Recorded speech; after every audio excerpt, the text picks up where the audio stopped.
Anna Nabi sallallahu alaihi wasallam qala, bahwasanya Nabi sallallahu alaihi wasallam telah bersabda, innama ju'ilal imamu imaman liyutamma bihi, bahwasanya imam itu dijadikan imam untuk diikuti. Oleh karena itu faiza kabara fakabbiru, apabila imam itu telah takbir maka takbirlah. Dan ini hanya bisa kamu lakukan apabila kamu memang sudah berada di situ baru imam takbir.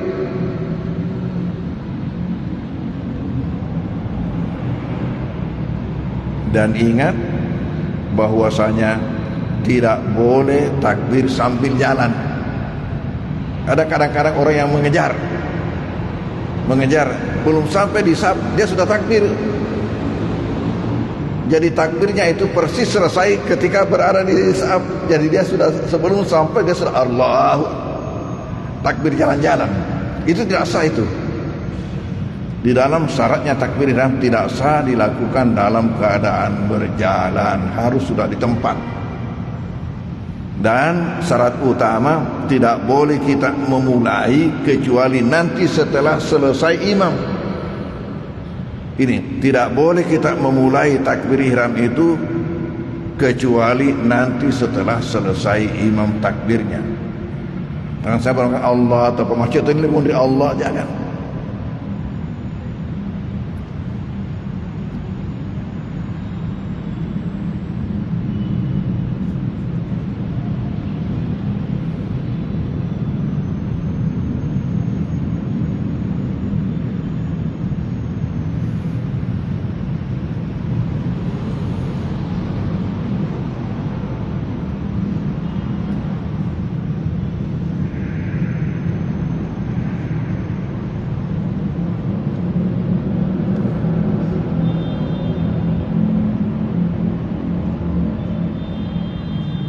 Wa yasul idraku takbiratul ihrami minal imami bihuduriha,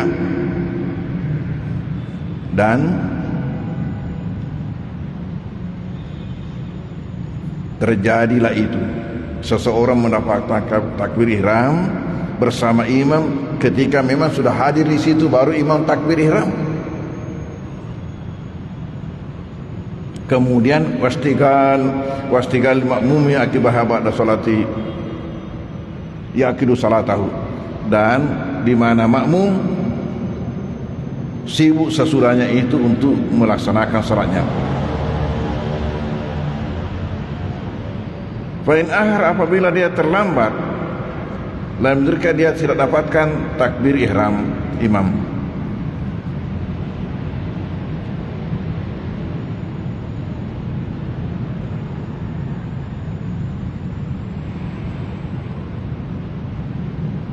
Maksudnya di sini bahwa kita memang sudah di situ baru imam takbir ihram.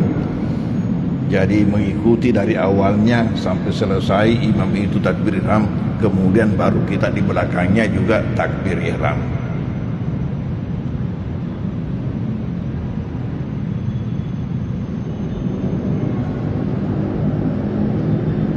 Sementara bagi orang yang terlambat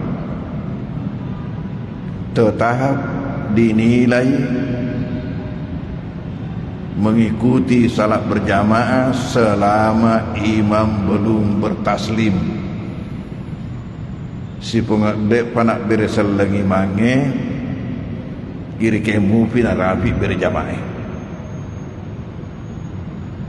kiri kemu pina rapi berjamaah. Ketika kita membaca, saya membaca hadis Nabi yang mengatakan salat jamaah lebih mulia, lebih afdal daripada salat sendirian 27 derajat. Ada juga mengatakan 25 derajat. Padahal kedua-duanya hadis sahih, maka ini harus ditakwil. Menurut takwil saya, yang dapat 27 itu yang dapat takbir ihram imam. Yang dapat 25 itu yang masbuk. Apa 72 dia head lele jadi makre ke gaena tu 7. Jadi mesti tak boleh kira-kira nak kena 20 lebih itu, kira-kira nak kena 25. Maka nak ayat nak kena 20 lebih itu ya Rafi ingin takbirin anak imamnya. Sementara masbuk buat apa? Karena tetap dihitung ikut salat jamaah yang masbuk selama imam belum memberi salam tetap dihitung. Ya nak 20 nak imam ikut melolong.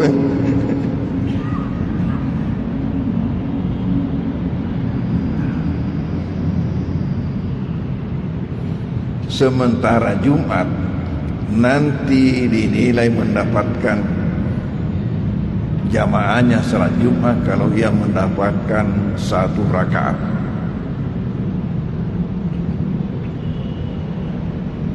Itulah minimal 1 rakaat. Berarti kalau dia dapatkan tidak cukup 1 rakaat, maka ketika itu kalau tidak mendapatkan 1 rakaat, maka dia jadikan duhur 4 rakaat salatnya.